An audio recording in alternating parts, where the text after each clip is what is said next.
Shalom, selamat pagi Bapak Ibu Saudara yang dikasihi Tuhan Yesus Kristus.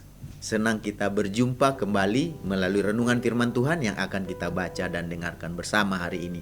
Damai sejahtera dari Allah yang melampaui segala akal, itulah yang senantiasa memelihara hati dan pikiran kita di dalam Tuhan kita Yesus Kristus. Mari kita satukan hati kita untuk berdoa sebelum kita mendengarkan renungan firman Tuhan hari ini.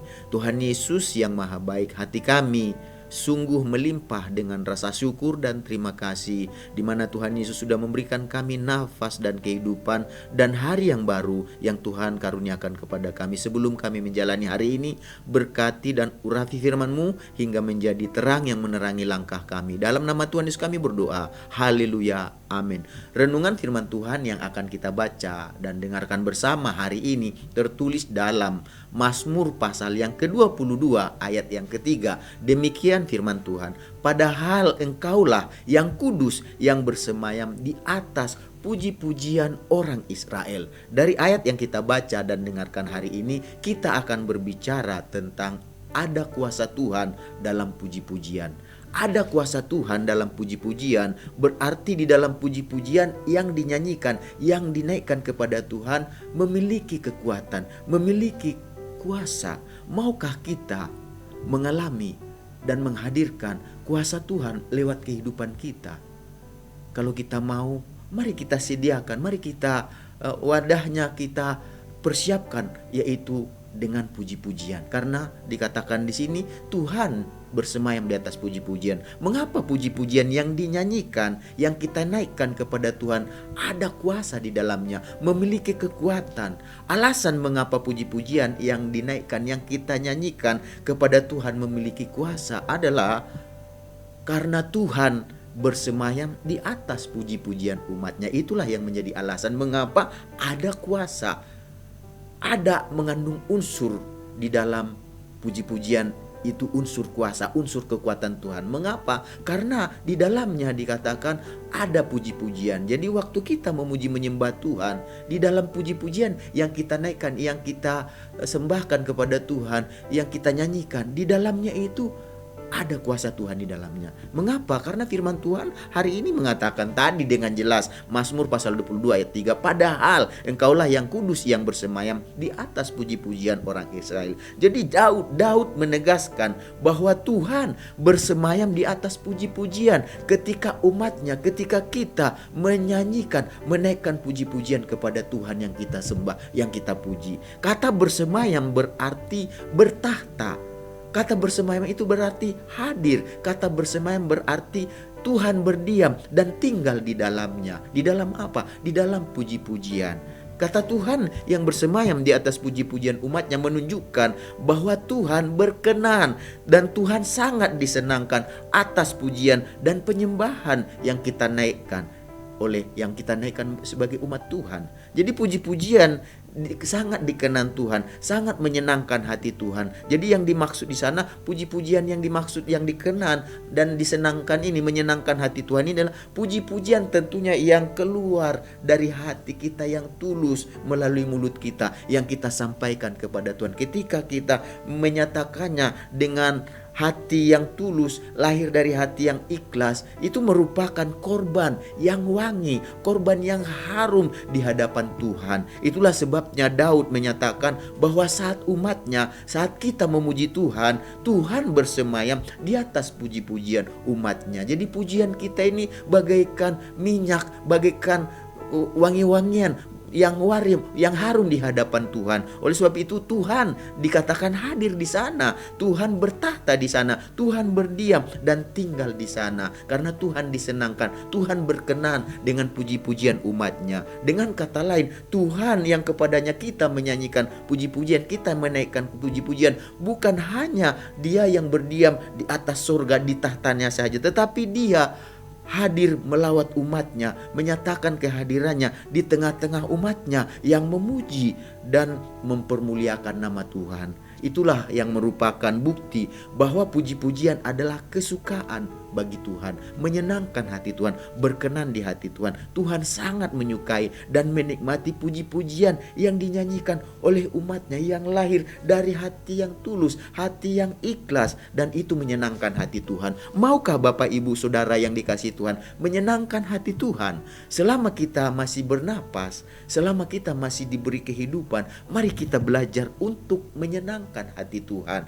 Melalui apa? Melalui puji-pujian yang seperti tertulis di dalam Mazmur 150 ayat yang ke-6. Biarlah segala yang bernafas memuji Tuhan. Haleluya. Jadi selama kita masih hidup, selama kita masih bernapas, mari kita berkenan di hati Tuhan. Mari kita menyukakan hati Tuhan. Mari kita menyenangkan hati Tuhan. Mari kita buat Tuhan bergembira, bersuka cita karena puji-pujian kita. Biarlah segala yang bernafas. Artinya selama kita masih diberi kehidupan, selama kita masih bergerak, selama kita masih ada di dalam dunia ini, mari kita senangkan hati Tuhan dengan puji-pujian kita. Jadi saat Tuhan bersemayam dan bertahta di atas puji-pujian umatnya, saat itulah Tuhan berkarya, saat itulah Tuhan bekerja, melepaskan kuasanya untuk orang-orang yang memuji Dia.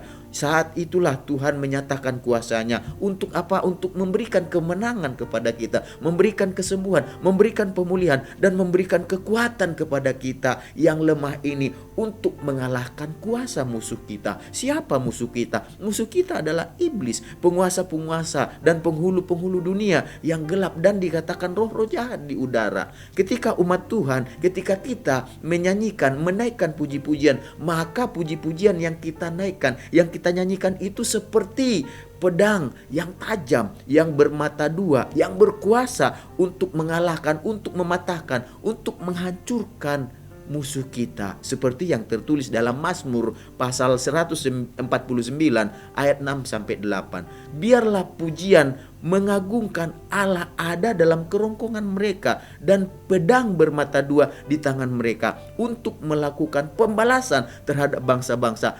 penyiksaan terhadap suku-suku bangsa, untuk membelenggu raja-raja mereka dengan rantai dan orang-orang mereka yang mulia dengan tali-tali besi. Jadi Bapak Ibu Saudara-saudara yang dikasihi Tuhan Yesus, penyiksa-penyiksa yang dimaksud itu adalah kuasa iblis. Iblis si penyiksa tersebut dilumpuhkan, dihancurkan, dikalahkan oleh puji-pujian yang dinyanyikan, yang dinaikkan oleh umat Tuhan. Jadi betapa dahsyatnya kekuatan dan kuasa yang ada di dalam pujian.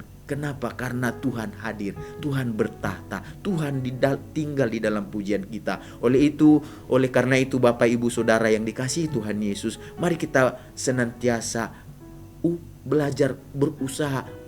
Mari kita berikan waktu untuk Tuhan. Mari kita sediakan waktu untuk memuji, menyembah Tuhan kita yang hidup. Karena pujian yang kita naikkan kepada Tuhan itu sanggup dan berkuasa untuk melumpuhkan dan menghancurkan pekerjaan iblis. Apapun usaha dan pekerjaan iblis yang berusaha menjatuhkan kita, yang berusaha menghancurkan hidup kita, yang berusaha melemahkan kita, yang berusaha untuk mengganggu hati dan pikiran kita, yang berusaha mengambil damai sejahtera kita, yang berusaha mengambil sukacita kita, yang mengambil semangat kita, yang mengambil segala ketenangan dalam kehidupan kita, itu tidak akan bisa dikerjakan oleh iblis ketika kita belajar di dalam segala situasi, dalam segala kondisi, dalam segala hal kita naikkan, kita nyanyikan pujian kepada Tuhan. Tahukah Bapak Ibu Saudara yang dikasihi Tuhan Yesus, bahwa Tuhan kita bukan hanya bertahta, bukan hanya tinggal di singgasananya yang mulia, yaitu di dalam surga,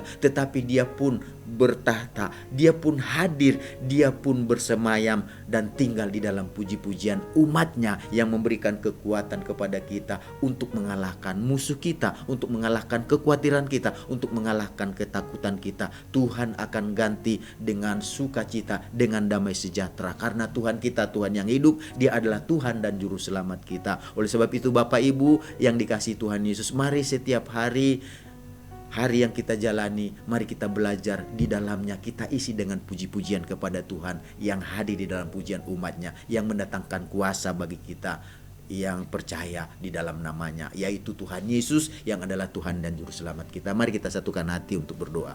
Tuhan Yesus, kami mengucap syukur buat kebenaran-Mu yang mengajar kami pada hari ini Tuhan, bahwa Tuhan kami Tuhan yang hidup, ada kuasa di dalam puji-pujian yang kami nyanyikan dan naikkan kepada Tuhan. Biarlah kami belajar untuk memuji Tuhan di dalam segala hal, dalam segala perkara, di dalam segala aktivitas kegiatan kami, sehingga kami menjadi pemuji Tuhan, dan kami percaya dalam pujian kami Tuhan bertahta, Tuhan hadir. Kami mengucap syukur menjalani sepanjang hari ini, dan kami yakin kalau kami melakukan apa yang benar, yang menyenangkan hati Tuhan, maka segala berkat yang Tuhan janjikan kepada kami akan menyertai kami. Terima kasih Tuhan Yesus, di dalam nama Tuhan Yesus kami berdoa dan menjalani hari ini. Haleluya. Amin. Selamat beraktivitas. Tuhan Yesus memberkati kita semuanya.